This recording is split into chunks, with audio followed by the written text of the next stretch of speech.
Hi, and welcome to today's webinar. The session today is Boost NIS2 Compliance and how you might strengthen your cybersecurity through awareness and culture ahead of the October deadline. And we're all getting frighteningly near October at this point. I'm delighted to have Nihil, who is joining us as he's Chief Revenue Officer from usecure. I'm Michael Conway of Renaissance, and from a Renaissance perspective, we're delighted to be able to bring this webinar to you to talk to you about the issues, the challenges about NIS2 compliance, and how you can assist your compliance position and your posture by looking at the usecure platform and how that can work for you. Let me just go through a couple of pieces of housekeeping, if you don't mind, so that we get that out of the way. All attendees are muted for the session, and you'll be unmuted for the Q&A portion. We want to make this as interactive as possible so that you get the best benefit out of this from your point of view, so you actually get out of it what you're looking to learn and what you're looking to achieve. So it is being recorded. There are unfortunately a couple of people who can't make the session and want to make it to see it afterwards. That also gives you the opportunity, if you wish, to share this to any people outside within your organization or outside who you believe would be relevant to. So the slides are available in that regard. Any questions that you have, if you raise them during the session, send them to chat, put into chat, or send them directly to myself, Michael. Then I'll address those questions, and we'll have a Q&A a Q&A session at the end. But the really important thing from our perspective is that it is interactive, that you get the most benefit out of this as all possible. So without further ado, and without boring you anymore, I'll pass you on to Nihil and let Nihil take you through the key part of the webinar. Thank you. Thanks, Michael. Good morning, everyone. Thank you for joining the session today. So again, my name is Nihil Majaria. I'm the CRO at usecure. So for those of you who maybe aren't too familiar with us prior to the session, our entire focus at usecure is helping organizations to get essentially effective programs and processes in place when it comes to employee cybersecurity. So over the last 6 years, I've been speaking with organizations around their end user security, how well it's measured, what steps put in place to improve resilience, and how to monitor that improvement as well. Naturally, this has a lot of crossover with compliance and initiatives such as NIS2. So we work with over 300,000 employees to help manage their cyber risk, and have been working with Renaissance since 2021, essentially with the aim of helping those organizations to reduce human risk and get more aligned with those regulations and frameworks. So NIS2 is obviously a huge topic. A lot of domains are covered. We won't be able to cover everything in this session today. So in line with our speciality at usecure, the aim of today's session is to essentially better understand the human element within NIS2 and what steps need to be taken to ensure those human elements are covered. So firstly, it's important to get an overview of the scope of NIS2. So NIS1 was a dip in the water. We can see here just how much wider the scope of NIS2 actually is. So there's over double the number of sectors that are implicated, and by extension then over 160,000 companies impacted. This is a general trend with technological advances. Quite often tech evolves a lot quicker than regulations do. Laws and guidelines take time to adapt to real life change, real life trends, or even just to be drawn up and approved in the first place. So we've seen this in security. Security evolves rapidly with the type of threats that we see, and then we see the response in legislation. So more frameworks, more certifications, and more laws coming into play.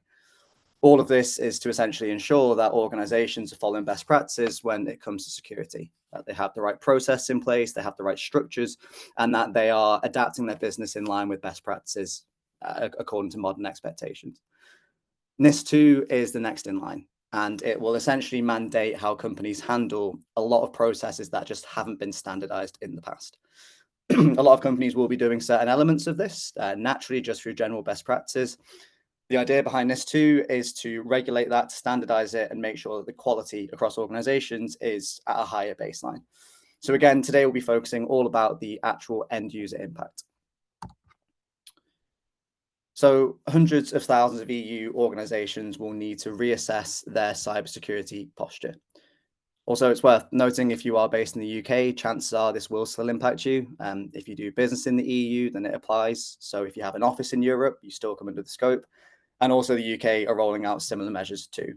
But in any case, you can see here the scope of industries that are impacted by NIS2. The coverage is absolutely huge, and there's 3 weeks until it has to come into law, 17th of October. So it really is creeping up on us very quickly. What you'll notice from this list of industries is a lot of these are ones that are already very heavily regulated.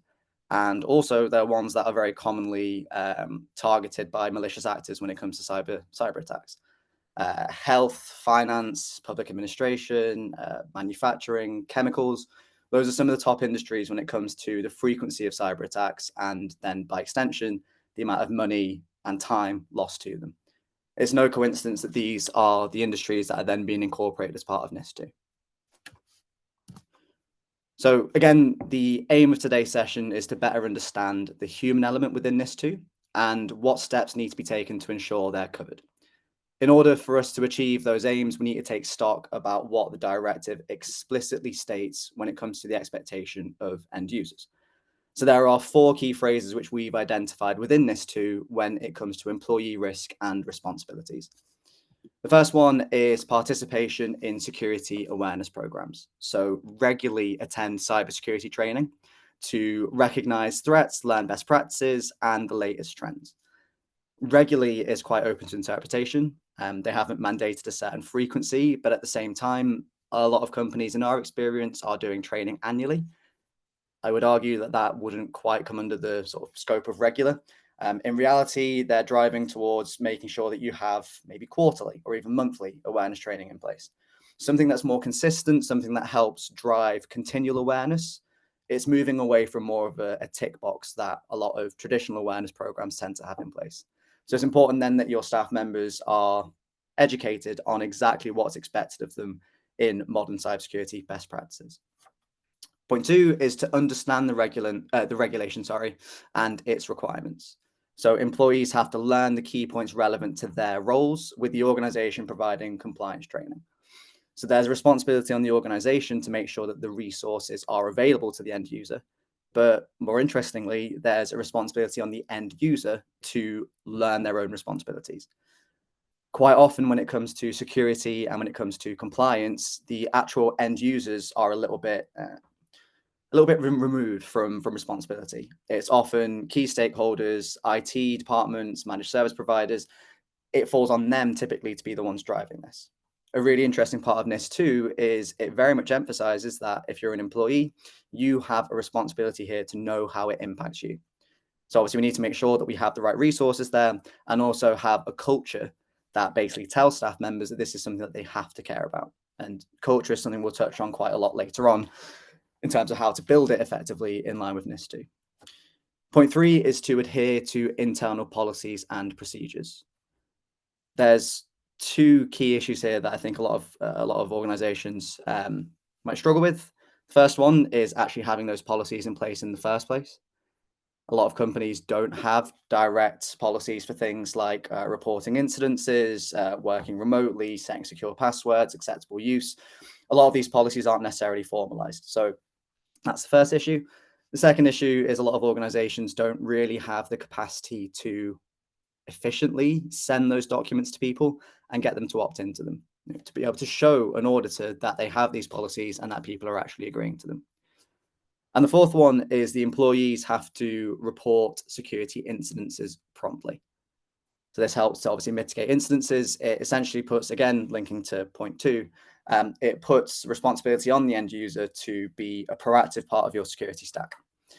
So again, they need to know what their policies are, what the processes are, and make sure they're aware about this is what they have to do. If they get an incident, if they fall foul of a phishing attack, this is what they need to do to help the organization to mitigate that risk. So we'll come back to these 4 elements later on in the presentation. So obviously this is a recurring theme. This is the main focus. We need to make sure that we have the right process in place to comply with these 4 elements. So you've invested in infrastructure. Now it's time to invest in the people.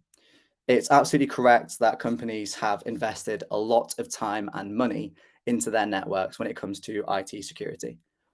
But a lot of companies have neglected to invest in their employees at the same level. And ultimately, we are as vulnerable as our weakest point. So it's vital that we raise that baseline as much as possible and as efficiently as possible. So this is your route to ensuring that staff members are a layer of strength in your security posture, and by extension, a strength in your preparedness for things like NIS2. So human risk management is what we see as the key to complying with NIS2, but also going beyond just the regulation and building a security culture. Human risk management, I appreciate it's a relatively new term.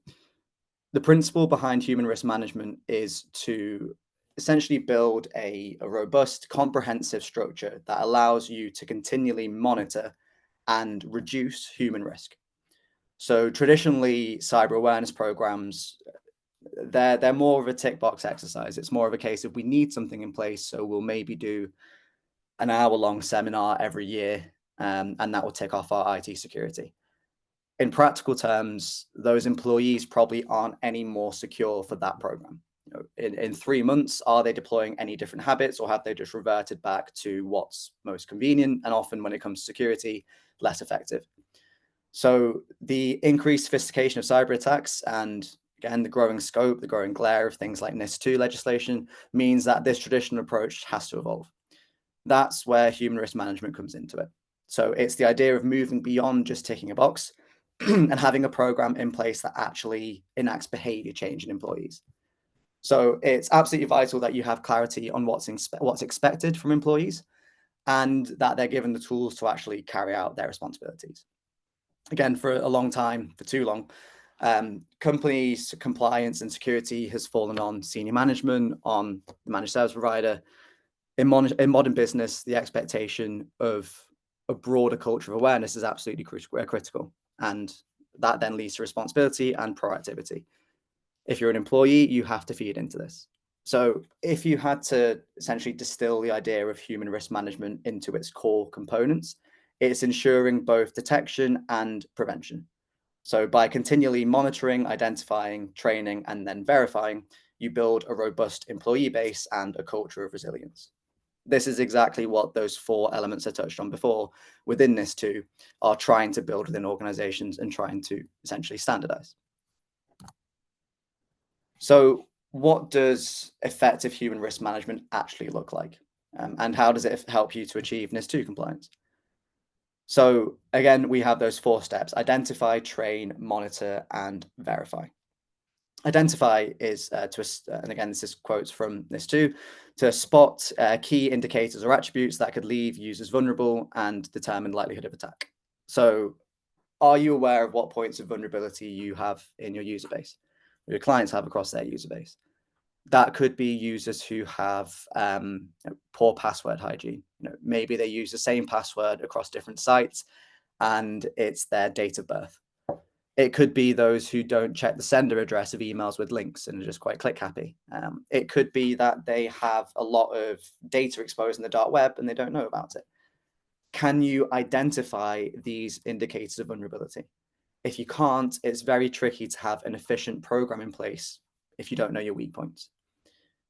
The second element of human risk management being effective is to train. So deliver targeted training based on observed areas of weakness and identified areas of risk. So targeted training here is absolutely critical. And again, that links back to the identify point. We need to make sure that we're delivering training that is specifically going to address the vulnerabilities that you've identified. There's no point in sending training on topics which staff members are completely savvy with and ignoring the blind spots. But until we understand the blind spots, we can never actually have that program in place.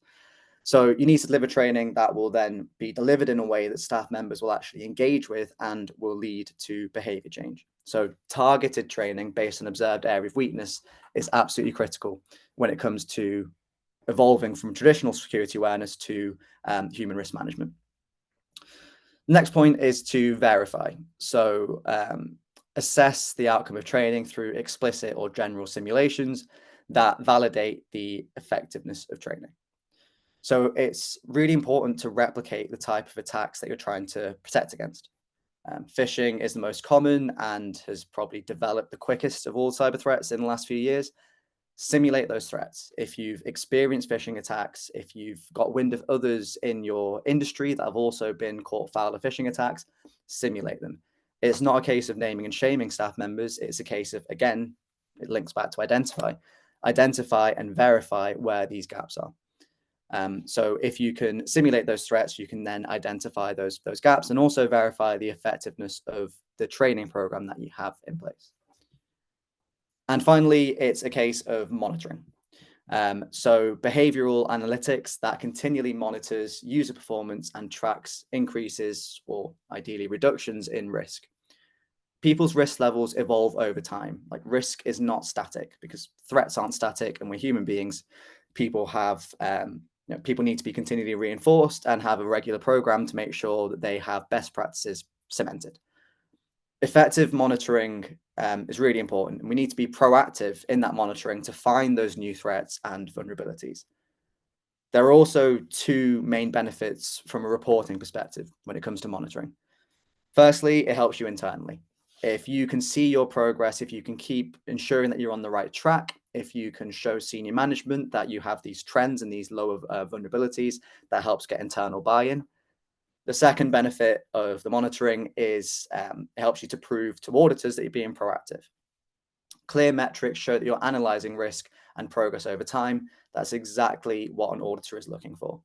So again, if you come back to the NIS2 directives, we have this checklist here: awareness programs, policy acknowledgement, compliance training, and incident reporting. I'll touch on it in the next slide, but the idea is with human risk management is that it aligns very naturally with those different points that NIS2 is mandating that you have in place when it comes to end users. So again, I mentioned at the start of this call that human risk management is our specialty.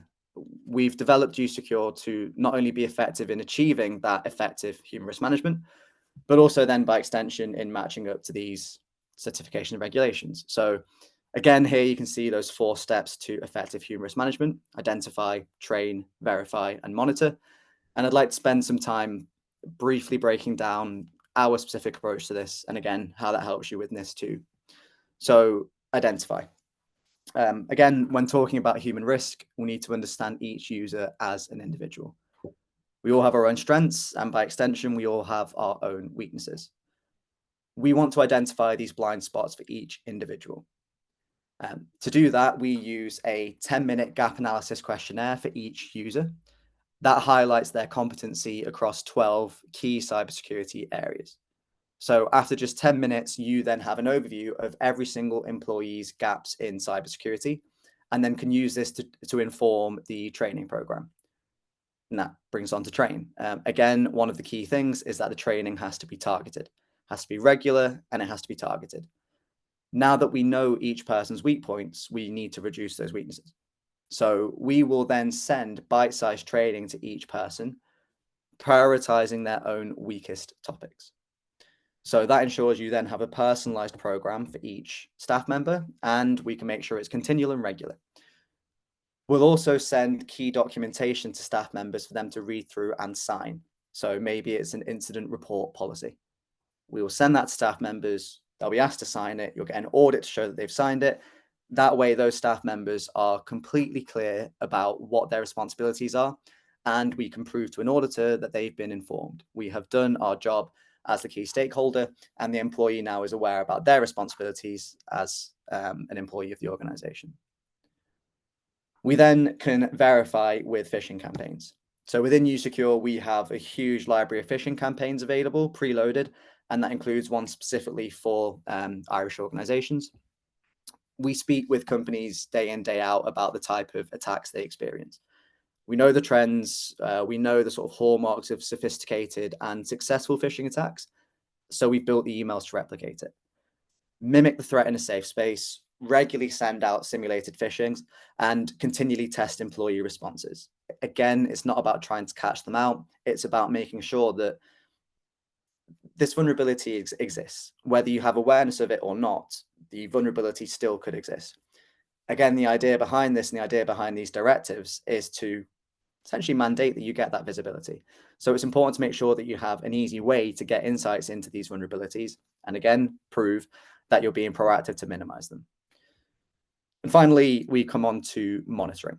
So I mentioned briefly earlier that the dark web is often a point of vulnerability for employees.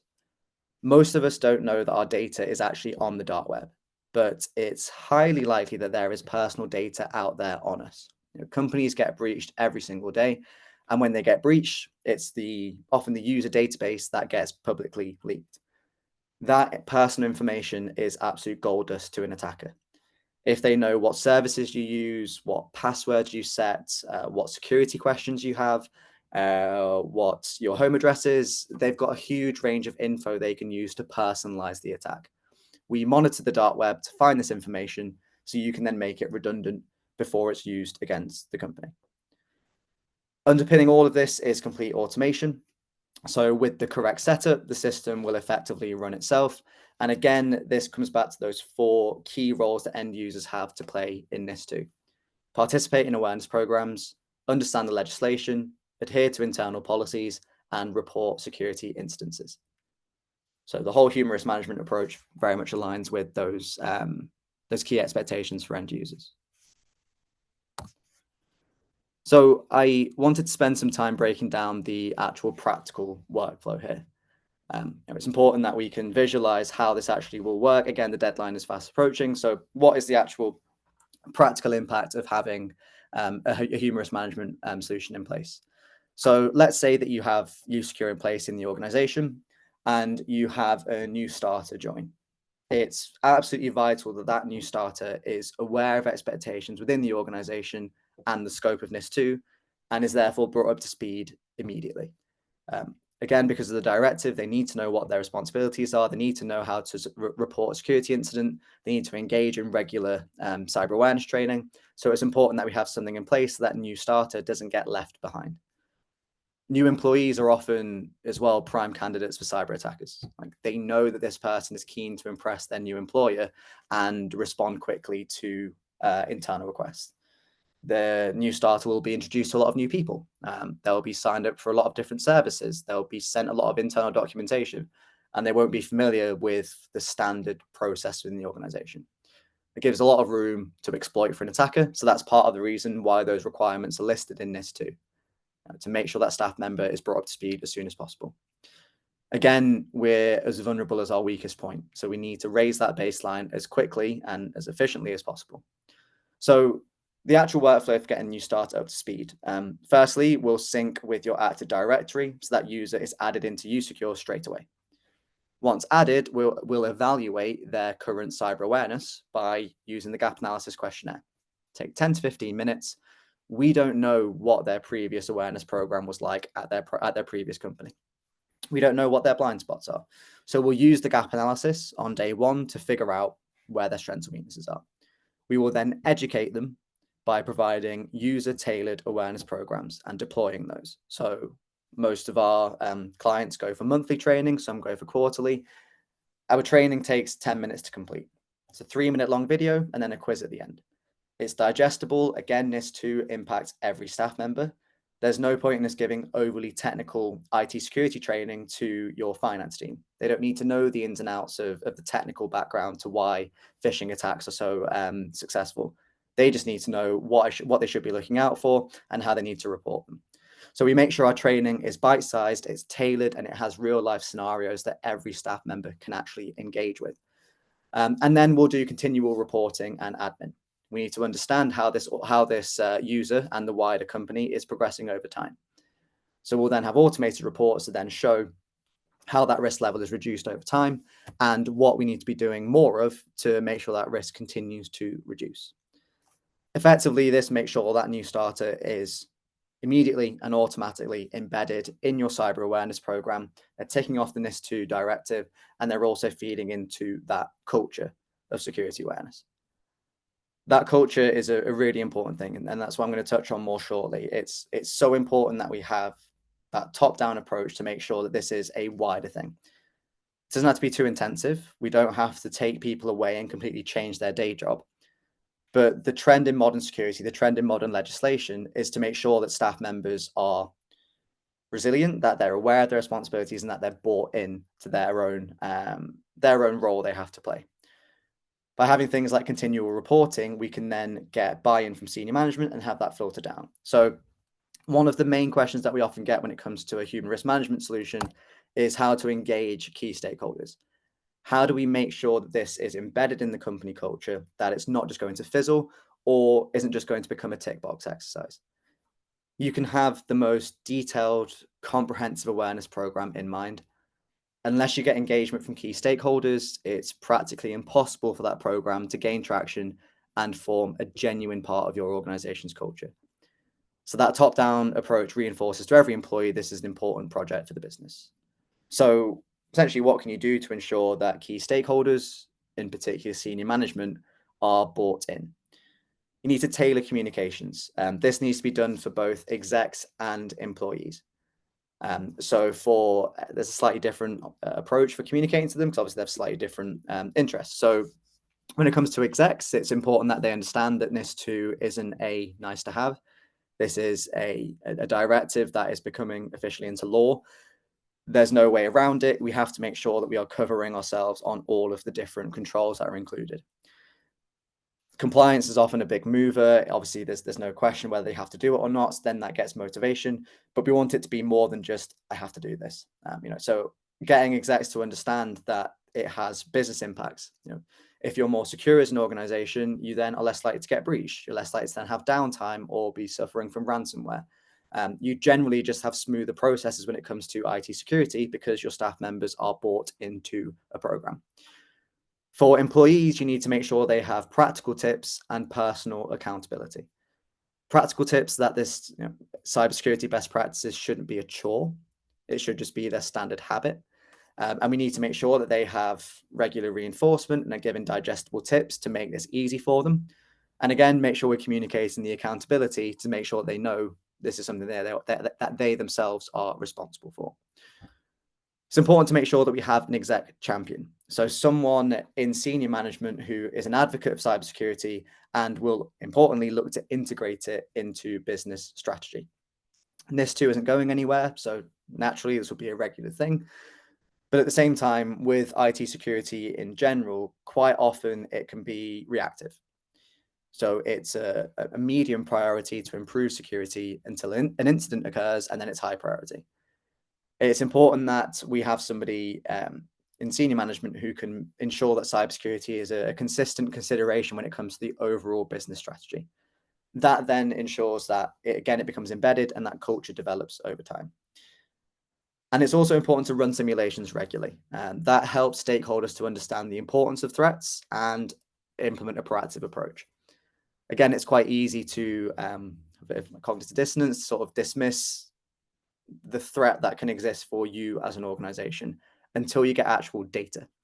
Once you get data, then all of a sudden it becomes more real, it becomes applicable, and it's then easier to relate to. So by being able to run simulations and show, again, not naming and shaming, but being able to show the individual user, an individual company risks, it helps to get a lot better buy-in from key stakeholders. Finally, I just wanted to touch on a humorous management case study. So it's a great illustration of the practical effects of humorous management.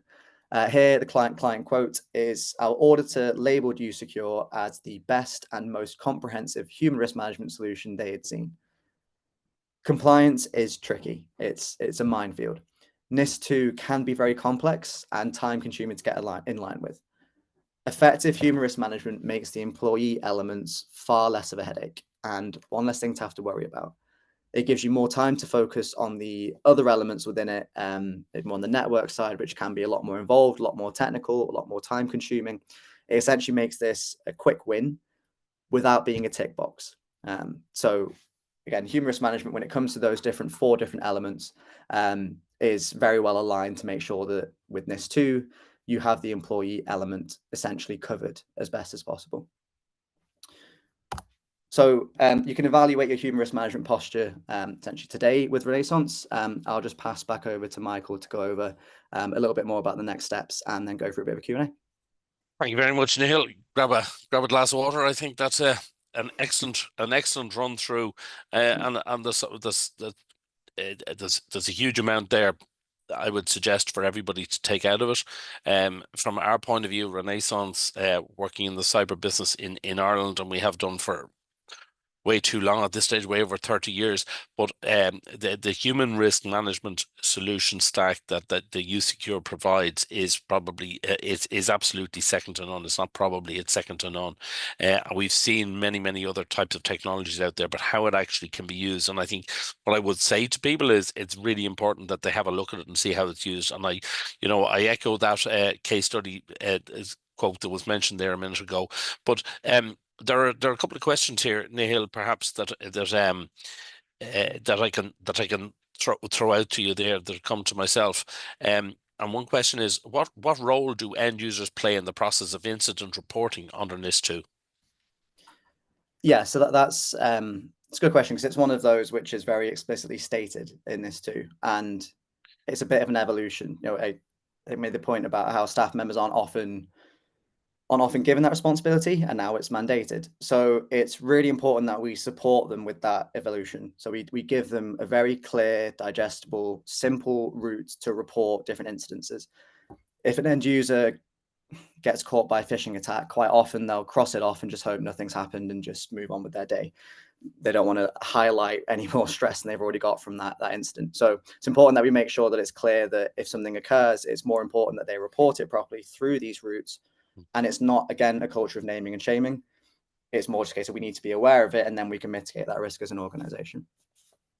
Yeah, because it is interesting. I mean, we've seen the human risk management aspect in terms of cyber threats and issues that have occurred out there throughout, not just NIS2 regulated entities, but many entities out there has been huge. That's just a comment, I guess, for myself. Then we see that the human aspect is huge, and putting in a platform which actually gives you all those sort of capabilities to manage it, to set policies, etc., is massively comprehensive. But sorry, question here. That was just me making a comment there. But how do you ensure end users buy into human risk management program and their role in NIS2 by extension?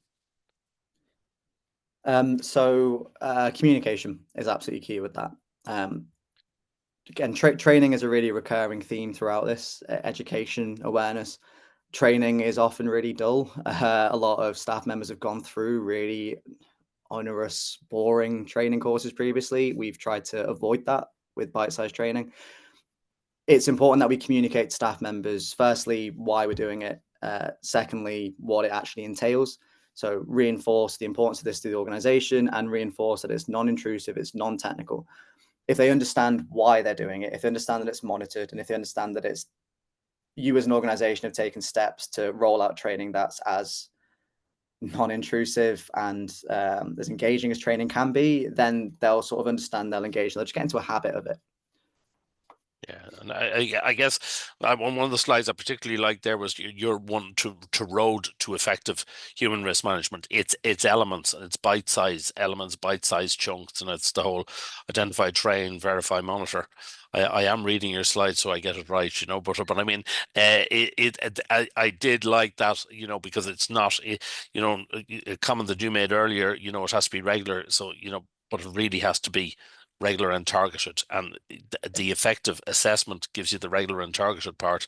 But it's if somebody says to me something is done annually and that's regular, I don't think that's the meaning of the regulations and the guidance around all of this. So anyway, sorry, that's just a side comment. But how can businesses quantify the return on investment for cybersecurity initiatives driven by NIS2 compliance, particularly in terms of human risk management?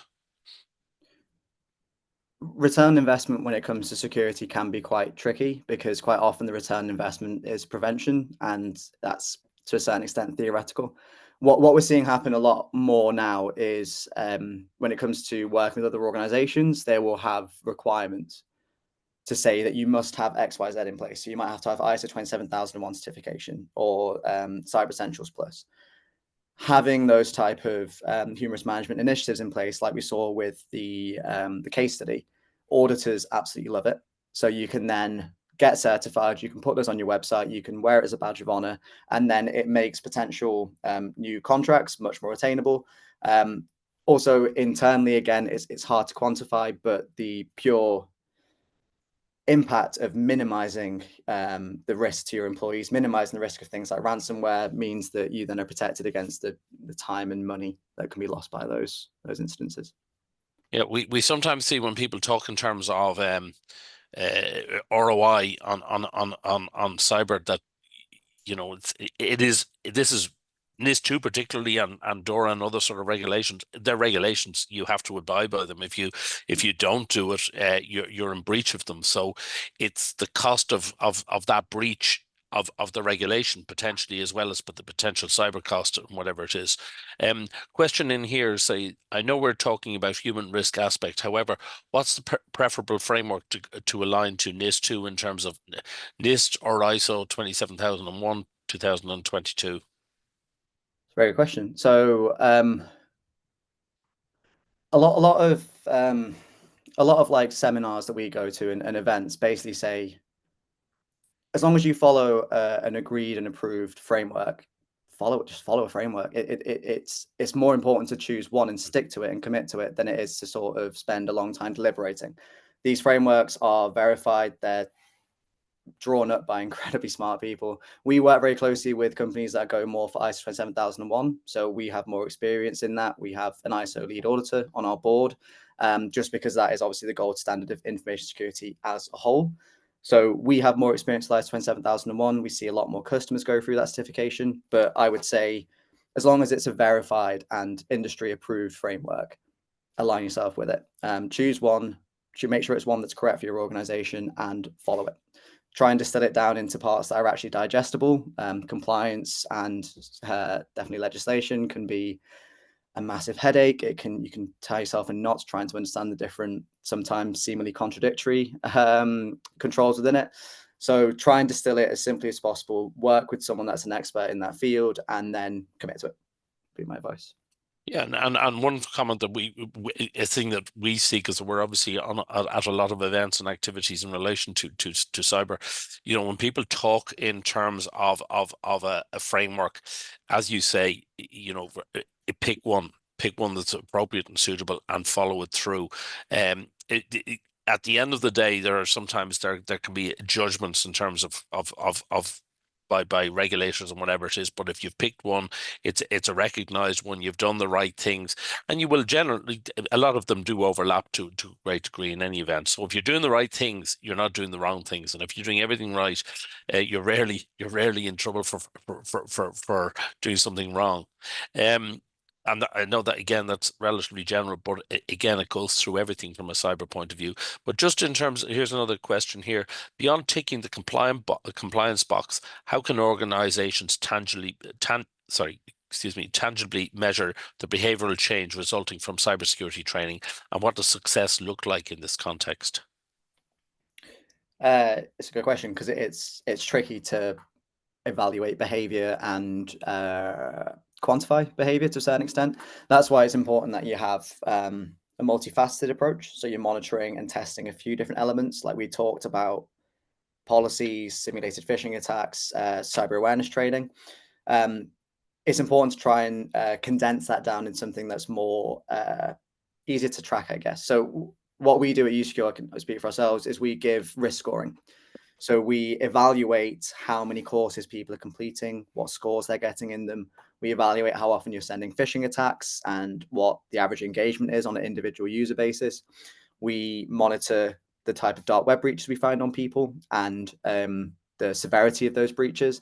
And then we condense that down into a risk score, kind of like a credit score. So if you do those sort of regular programs, and then you have a solution in place, might be usecure, but a solution in place that quantifies that for you, and then can show with genuine algorithms to show what you need to do to minimize that risk. You then get a risk score off the back of it, and then can prove in order that you're reducing it. That obviously really then helps prove and quantify, I guess, your progress. Fair enough. No, thanks for that. And I guess the other thing that you mentioned earlier on, and I think it's very relevant, there are obviously organizations who are NIS2, they're listed, if you like, they have to be compliant, but there are other organizations who are working with NIS2 or working to organizations that are regulated. They need to make sure from a supply chain point of view and all of that point of view, and they may indeed not even be in Europe, but they're working with these organizations. So that compliance stream drives right through the whole supply chain. Any thoughts or comments on that? Yeah, exactly. Because once you as an organization have made the adaptation yourself, if you then look at others that maybe aren't in the EU and you think, well, if you're not following these processes, that then is a weak link in our chain. It just changes your standard perception about what the baseline of good is when you've had to go through something like this and make your evolution. Pretty much every, so I know the UK, for example, whilst NIS2 isn't directly relevant, they're building their own very similar regulations. It tends to work in the same way. Quite often it's led by the US, and then other territories have similar regulations, just with a different name. But you're absolutely right. It's about changing the perception of what good looks like, and that just evolves over time. Excellent. I don't have any more questions here, and I think, listen, we're just coming up towards our time.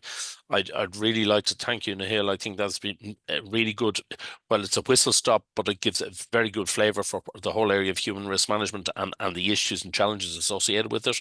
We haven't hopefully bored everybody with demonstration or anything, but I can assure you that the usecure platform is very, very easy to use and very effective, and the bite-size elements really works really, really well. And what I would do is I'd invite any of you to look at usecure, to try it, to test it, to explore the features, and as it says on the slide there, start reducing human risk. So if you wish to contact any of the Renaissance team or the usecure team, we'd be delighted to assist you and come back to you and get that information to you if you've indeed any questions or any thoughts and follow up after this. And as I say, this I mentioned at the start, this webinar will be made available as an on-demand session. So if you wish to look at it again, or you wish to share with any colleagues or any other people within your organization, or indeed other organizations, please feel free to. But please, please follow up, because I think there's a lot there to be achieved, and I think as Nihil says, NIS2 is rushing up at us, and indeed there's always some other compliance and driver coming up at us, but this is a very significant one. So thank you very much, Nihil, and thank you very much to everybody for attending today. Thank you. Thanks, Michael. Thanks, everyone.